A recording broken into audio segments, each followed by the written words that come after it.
Who would provide those troops, and what sort of access would they be given in Gaza?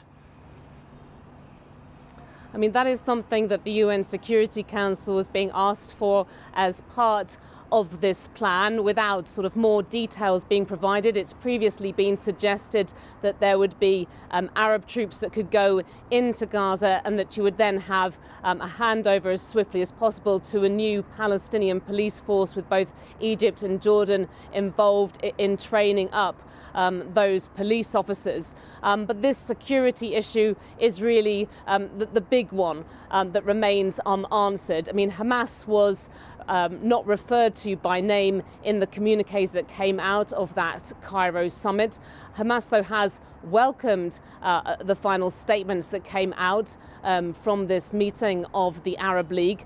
It has shown a willingness to cede power. The idea as part of this plan would be that you would have a temporary takeover of Gaza by a committee of independent experts that could oversee the reconstruction, the distribution of humanitarian aid. But ultimately, there would be a takeover by a reformed Palestinian Authority. Now, importantly here as well, Israel has ruled out any future role for the Palestinian Authority, which of course at the moment governs parts of the occupied West Bank. When it comes to Hamas's position on its weapons, what it has been saying is that it will not disarm until there is the creation of an independent Palestinian state, and that is very problematic for the Arab countries that want to see this reconstruction going ahead. It's very problematic when it comes to shoring up the current ceasefire, which is looking so wobbly at present. Yeah, just very quickly, Yolande, Steve Witkoff, the US envoy,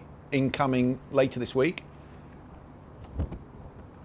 That's correct. And really, you know, all parties looking to him to see if he can achieve some kind of breakthrough. He has talked about coming here ready to get an extension of the current ceasefire, which is what Israel is now really pushing for, saying it wants the return of the remaining, what's believed to be 24 surviving hostages from Gaza in exchange for this continuing period of phase one.